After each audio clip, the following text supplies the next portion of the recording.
नमस्कार, मी शुभम शिंदे। बातमी बळीराजाची या कृषी विशेष बुलेटिन मध्ये आपल्या सगळ्यांचं स्वागत। आता कृषी विषयक महत्त्वाच्या बातम्यांचा झटपट आढावा घेऊया बळीराजा टॉप 10 च्या माध्यमातून। वाशिमच्या पाठोपाठ रिसोड कृषी उत्पन्न बाजार समिती व्यापाऱ्यांनी नाणे टंचाईचं कारण देत बंद ठेवण्याचा निर्णय घेतलाय। 31 मार्च पर्यंत बाजार समिती बंद असणार आहे। त्यामुळे आता शेतकऱ्यांची अडचण होणार असून हळद खरेदीसाठी रिसोड बाजार समिती प्रसिद्ध असून गेल्या आठवड्यामध्ये हळदीला उच्चांकी भाव मिळाला होता। मात्र आता बाजार समिती बंद असल्यानं शेतकऱ्यांना शेतमाल व्यापाऱ्यांना विकावा लागणार आहे। व्यापारी योग्य तो भाव देत नसल्यानं शेतमाल विकताना लूट होण्याची शक्यता शेतकरी बोलून दाखवतात। राज्याच्या साखर आयुक्तपदी डॉक्टर कुणाल खेमनर यांची नियुक्ती करण्यात आली। 1 एप्रिल पासून ते पदभार स्वीकारणार आहे। तसंच विद्यमान आयुक्त अनिल कवडे अद्याप सेवेत असून 31 मार्च रोजी ते निवृत्त होत आहेत। नवे आयुक्त डॉक्टर खेमनार यांनी महाराष्ट्र आरोग्य विज्ञान विद्यापीठातून वैद्यकीय पदवी प्रदान केली आहे। भारतीय प्रशासकीय सेवेची परीक्षा उत्तीर्ण झाल्यानंतर 2012 साली ते सेवेत दाखल झाले होते। त्यांची नियुक्ती पुणे महानगरपालिकेत अतिरिक्त आयुक्तपदी झाली होती। सोलापूर जिल्ह्यामध्ये सरासरीपेक्षा कमी पाऊस झालाय, त्यामुळे आता पाणी टंचाईच्या झळा जाणवू लागल्यात। शासनाने जिल्ह्यातील 5 तालुके आणि 55 महसूल मंडळांमध्ये पाण्याची टंचाई दूर करण्यासाठी प्रयत्न सुरू केलेत। सोलापूर जिल्हा प्रशासनाकडून अनेक भागांमध्ये टँकरद्वारे रहिवाशांना पाणी पुरवठा केला जातोय आणि त्याचप्रमाणे उजनी धरणामध्ये कमी पाणीसाठा असल्यानं सोलापूर शहराला देखील 3 ते 4 दिवसांतून पाणी पुरवठा केला जातोय। देशात लोकसभा निवडणुकांची रणधुमाळी सुरू असताना राज्यात पाणी टंचाईचं संकट गंभीर स्वरूप धारण करू लागलंय। राज्यभरातील धरणांमध्ये जेमतेम 40% पाणीसाठा शिल्लक आहे। ग्रामीण भागामध्ये जलस्रोत आटू लागल्यानं टँकरच्या मागणीमध्ये दर आठवड्याला वाढ होते। गेल्या वर्षी मार्चमध्ये राज्यात केवळ 21 गावां आणि 73 वाड्यांमध्ये 29 टँकरनं पाणी पुरवठा केला जात होता। यंदा मात्र 3000 गावांमध्ये 940 टँकरच्या द्वारे पाणी पुरवठा केला जातोय। स्वाध्याय परिवाराच्या श्रमभक्तीतून पैठण तालुक्यामध्ये 500 चेकडॅम आणि पाझर तलावांची निर्मिती करण्यात आली आहे। पैठण तालुक्यातील प्रत्येक गावात भावफेरी करून भगवंतांची आणि पृथ्वीची कृतज्ञता व्यक्त करत चेकडॅम आणि जलसंधारणाचं श्रमभक्तीतून काम सुरू करण्यात आलंय। या निमित्तानं स्वाध्याय परिवाराच्या माध्यमातून तालुक्यातील अनेक गावात चेकडॅम बांधून उन्हाच्या कडाक्यात श्रमदान केलं जात आहे। वर्धा जिल्ह्याला पुन्हा गारपीट आणि अवकाळी पावसाचा जोरदार तडाखा बसला। या गारपिटीमध्ये संत्री, केळी, गहू, ज्वारी, लिंबू या पिकांसह भाजीपाल्याला देखील अवकाळीचा फटका बसलाय। पवनार शिवारामध्ये काढणीला आलेल्या केळीच्या बागेचं मोठ्या प्रमाणात नुकसान झालंय, तर गारपीट आणि अवकाळीच्या फटक्यानं शेतकरी हवालदिल झालाय।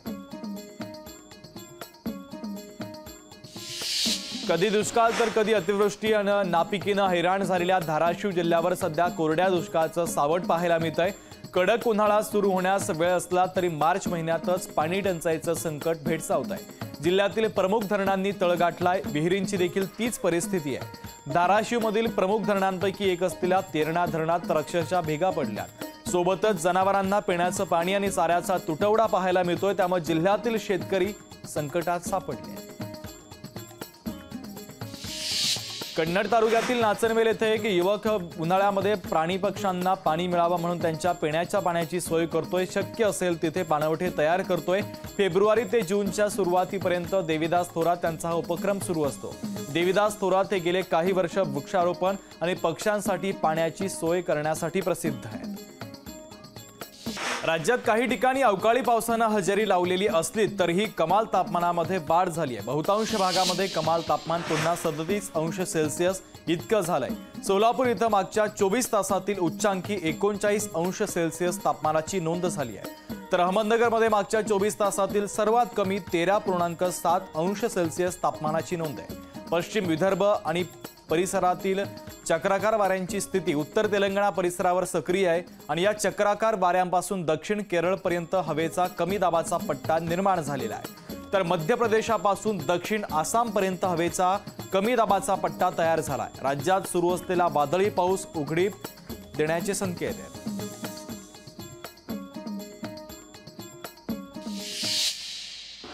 सांगली कृषी उत्पन्न बाजार समितीमध्ये हळदीला विक्रमी भाव मिळाल्याची नोंद झाली आहे। तर राजापुरी हळदीला 61,000 रुपये प्रति क्विंटल दर मिळालाय।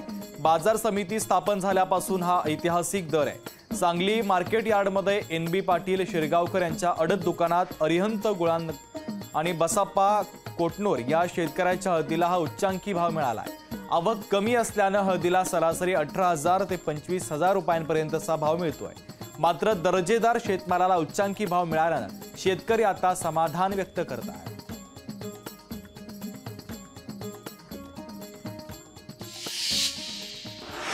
नाशिकच्या मालेगाव तालुक्यातील उंबर्दे शाळेत चिमणी वाचवा अभियान सुरू करण्यात आलं। या अभियानाच्या अंतर्गत उन्हाळ्यात चिमण्यांसह इतर पक्ष्यांना पाणी मिळावं म्हणून नको असलेल्या प्लास्टिकच्या भांड्यातून पाणी ठेवलं जात आहे। पक्षी वाचले तर पर्यावरणाचा समतोल टिकेल असं या मुलांच्या मनावर बिंबवलं जात आहे। तर या उपक्रमाचं सर्वच स्तरातून आता कौतुकही होत आहे।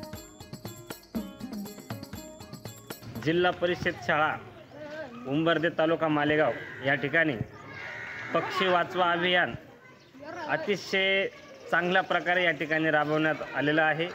असंच काम शाळेतर्फे होत राहो अशी मी ग्रामपंचायत सदस्य या नात्याने एक अपेक्षा व्यक्त करतो।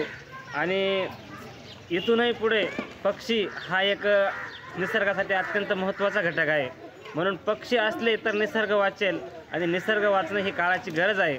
म्हणून आपण पक्ष्यांसाठी हा चांगला उपक्रम केला, याबद्दल मी खूप खूप आभारी आहे।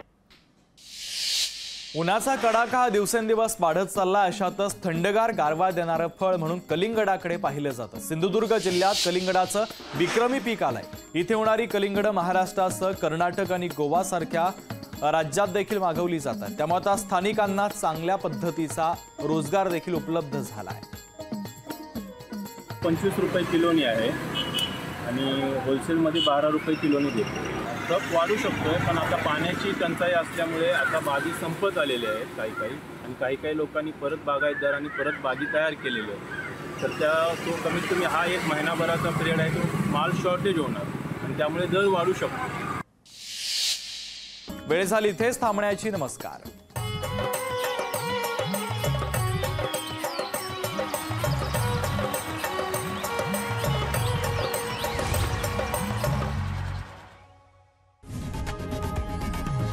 लोकशाही मराठी ऐका, पहा, जागरूक रहा।